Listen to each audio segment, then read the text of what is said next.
जय हिंद। नमस्कार। मैं हवलदार दीपक कुमार रिटायर्ड आज आप लोगों के साथ बहुत इम्पोर्टेंट टॉपिक पे डिस्कस करना है। तो पहले मैं अपने बारे में बताता हूँ।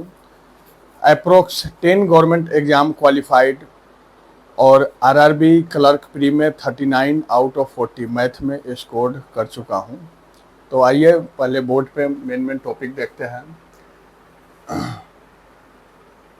देखिए, सबसे पहले प्री एग्ज़ाम में लगभग 60 डेज यानी कि 2 महीने बाकी है। 6, 7, 13, 14 दिसंबर 2025 को प्री लेवल का एग्ज़ाम है। मेंस में 120 दिन बचे हुए हैं। ये 1 फरवरी 26 में एग्ज़ाम होना है। तो आज आप लोग से डिस्कस क्या क्या करेंगे। Identify your strength. Next, section wise preparation. Reasoning में कौन कौन से टॉपिक्स पढ़ने हैं, मैथ में क्या पढ़ने हैं, GK GS, computer, English, Hindi में क्या चूज करना है। ये तीनों सब्जेक्ट आपके मेंस में आते हैं। बाकी नेक्स्ट है मॉक टेस्ट एंड प्रैक्टिस के ऊपर डिस्कस करेंगे। डेली रूटीन क्या होना चाहिए और लास्ट में फाइनल टिप्स बताएंगे। तो आइए, अभी ये वीडियो किन के लिए ज़रूरी है ये पहले आप लोग को बता देता हूँ। जो भी फ्रेशर कैंडिडेट जो आईबीपीएस आरआरबी क्लर्क की तैयारी कर रहे हैं उनके लिए वीडियो बहुत ही इम्पोर्टेंट होने वाला है। और जो एक सर्विसमैन जो तैयारी में लगे हुए हैं या जो तैयारी करने के लिए सोच रहे हैं, जो रिटायर हो चुके हैं या 2-4 महीने में होने वाले हों, सबके लिए वीडियो इम्पोर्टेंट होने वाला है। क्योंकि जो 1-2 महीने पहले से तैयारी में लगा है वो सोचेगा कि अभी हम तो अभी लगे हैं, तो ऐसा सोचना नहीं है। आप तैयारी में लग जाओ और आगे जो भी अपकमिंग एग्जाम आने वाला है उसमें ज़रूर आपको फ़ायदा मिलेगा। तो सबसे पहले हम अपना first topic identify your strength and weakness के ऊपर बात करेंगे। तो मोस्ट एक सर्विसमैन गुड्स अच्छे होते हैं डिसिप्लिन और स्ट्रेटजी में। जीएस में डिफेंस, हिस्ट्री, पॉलिटी ये सब्जेक्ट पे थोड़ा सा कंट्रोल रहता है। बाकी basic reasoning due to exposure of service थोड़ा मैच्योरिटी होने की वजह से रीजनिंग पे कमांड हो जाता है। बाकी वीक टॉपिक कौन कौन से होते हैं उसके ऊपर बात करेंगे। मैथ एंड फास्ट कैलकुलेशन, इसमें ज़्यादा मेहनत की ज़रूरत है। इसके बाद कंप्यूटर नॉलेज, जो लोग रिसेंटली अपडेटेड है कंप्यूटर से उनको उतना प्रॉब्लम नहीं होता। बाकी जो लोग कंप्यूटर से अनटच हैं उनको कंप्यूटर में मेहनत करने की ज़रूरत है। नेक्स्ट है speed and accuracy in MCQ. आपको स्पीड और एक्यूरेसी दोनों मेंटेन करना पड़ेगा। ऐसा नहीं कि कोई मैथ या रीजनिंग में 5 मिनट तक सोल्व करने में लगे हैं, ऐसा नहीं होता। वहाँ टाइम लिमिटेड होता है और आपको विद इन 30 to 40 सेकेंड आपको मैथ सोल्व करना होगा और एक्यूरेसी का भी ख्याल रखना पड़ेगा।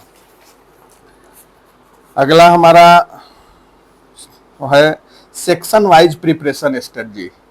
इसमें रीजनिंग में क्या क्या हम लोग पढ़ेंगे। रीजनिंग में puzzles, syllogism, inequality, blood relation, direction, coding, decoding, इन टॉपिक्स को ज़्यादा से ज़्यादा प्रैक्टिस करेंगे। रीजनिंग में टिप्स है हमारे तरफ से कि प्रैक्टिस पजल्स का डेली आपको करना है। खासकर मेंस लेवल 1 पजल्स डेली लगाने हैं, अदरवाइज पजल लेंदी होता है और बिना प्रैक्टिस के होगा नहीं। और जो भी एग्ज़ाम का पैटर्न है उसको फोकस करना है। रिसोर्सेज आपको पता ही है, मैं प्रमोशन के लिए नहीं आप लोग के नॉलेज के लिए बता रहा हूँ। अड्डा टेक्स्ट बुक वगैरह फेमस है तो आप उनका वो कर सकते हो परचेज।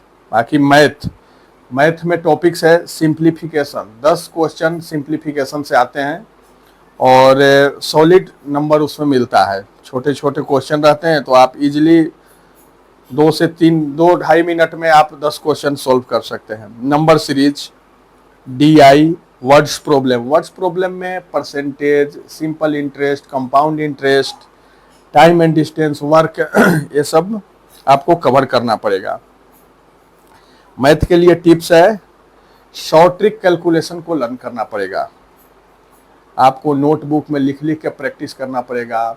स्क्वायर, क्यूब, स्क्वायर आपको 50 तक याद होना चाहिए और क्यूब भी लगभग 20 तक तो पता होना ही चाहिए सबको। अब स्टार्ट कैसे करें? सिंप्लीफिकेशन सबसे पहले, उसके बाद अर्थमेटिक करना होता है और लास्ट में हम डीआई की तरफ मूव करते हैं। ऐसा नहीं कि डीआई के क्वेश्चन हम पहले ले लिए और बस उसमें उलझ गए और बाकी जो इजी क्वेश्चन है छूट जाएगा। एग्जाम में मैं देखा हूँ, मैं 2020 से ही ये आरआरबी का एग्जाम दे रहा हूँ, 3-4 बार मैं दिया हूँ। मुझे काफ़ी इसके बारे में आइडिया है। जो भी इजी क्वेश्चन है वो लास्ट में रहता है और हार्ड क्वेश्चन पहले दे देगा। आप लोग हार्ड क्वेश्चन में लगे रह जाओगे, इसलिए सबसे पहले आपको इजी क्वेश्चन चुन चुन के वो करना है और हार्ड क्वेश्चन को बाद में करना है। नहीं तो मिनिमम जो अटेम्प्ट होना चाहिए उतना अटेम्प्ट हो नहीं पाएगा आप लोग का, तो इस चीज़ को ध्यान में रखना है। बाकी जीके जीएस ये मेंस में आएगा, प्री में नहीं है, मेंस का टॉपिक है, तो इसमें फोकस करना है बैंकिंग अवेयरनेस के ऊपर।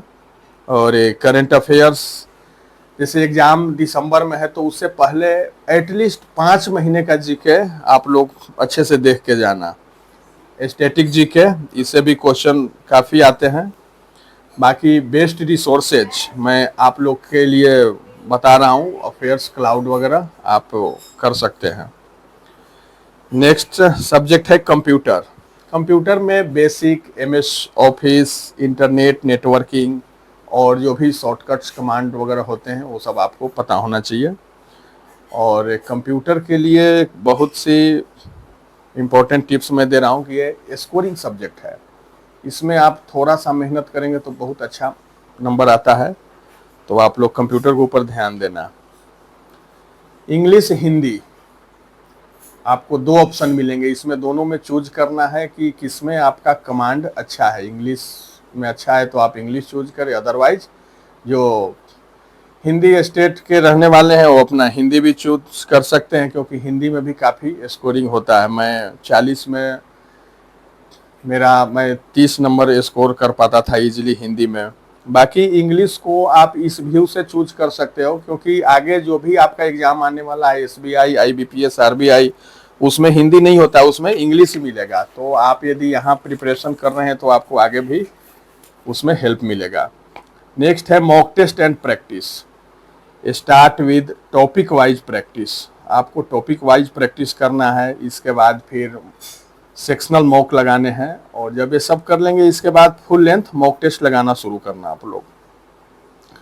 नोट, इसमें ध्यान देने वाली क्या बात है कि आप एवरी मॉक के बाद आपको एनालाइज करना है। एनालाइज क्या करेंगे? एनालाइज आप लोग अपना एक्यूरेसी देखेंगे कि हमारा एक्यूरेसी कितना है। ऐसा तो नहीं है कि ज़्यादा निगेटिव हो रहा है। स्पीड देखना है कि स्पीड हमारा ठीक है कि नहीं, नंबर ऑफ क्वेश्चन हम अटेम्प्ट कर पा रहे हैं कि नहीं कर पा रहे हैं, और अपने वीक एरिया को फाइंड आउट करना है। वीक एरिया पता चल जाएगा तो आप लोग उसके ऊपर ध्यान देंगे और प्रैक्टिस करेंगे। डेली रूटीन क्या होना चाहिए एक सर्विसमैन के लिए? अभी ये भी काफ़ी क्वेश्चन आता है, तो भाई आपको स्टडी कम से कम 7 से 8 घंटे तो करना ही पड़ेगा। आप एक रूटीन बना लेना, हर सब्जेक्ट को कम से कम 1-1 घंटा। सबसे पहले आपको क्या करना है, मॉर्निंग में 1 घंटा आप कल जो पढ़े उसको 1 घंटा रिवीजन करना है। बाकी 1 घंटा math, reasoning, computer, English, Hindi, GA, और 1 घंटा मॉक टेस्ट लगाइए, और उसके बाद उसको एनालिसिस करिए। और जो बताया हूँ एनालिसिस में उन तीनों चीज़ों पर ध्यान देना है। और जो एक सर्विसमैन जो पार्ट टाइम जॉब कर रहे हैं उनको भी अपने स्टडी के ऊपर कंसिस्टेंट रहना है। 3 से 4 घंटे आपको डेली देने पड़ेंगे, तभी बात बनेगा। Final tips, starts early. अभी जितना जल्दी हो सके, यदि कोई सोच रहा है कि अब तैयारी हम अगले महीने से करेंगे या अब करेंगे, तो आप तैयारी शुरू कर दो। इसके बाद आपको अपडेटेड रहना है, जो भी न्यूज़ वगैरह अपना डेली देखना है, क्या चल रहा है गेम्स वगैरह का, या जो भी टॉपिक्स बैंकिंग रिलेटेड है वो आपको करंट अफेयर वगैरह से अपडेट रहना है। बाकी यदि जिनका तैयारी नहीं भी हुआ है वो एग्ज़ाम स्किप ना करें, प्रीलिम एग्ज़ाम में ज़रूर अटेंड करें। कॉन्फिडेंस, कॉन्फिडेंस क्या होना चाहिए? बहुत सारे एक्स सर्विसमैन हर साल सिलेक्शन ले रहे हैं और आप भी इसमें से अगले होंगे। तो best of luck next exam के लिए, और इन्फॉर्मेशन सही लगे तो लाइक, सब्सक्राइब और शेयर ज़रूर करें, और आगे भी जो भी जानकारी होगा मैं शेयर करूँगा।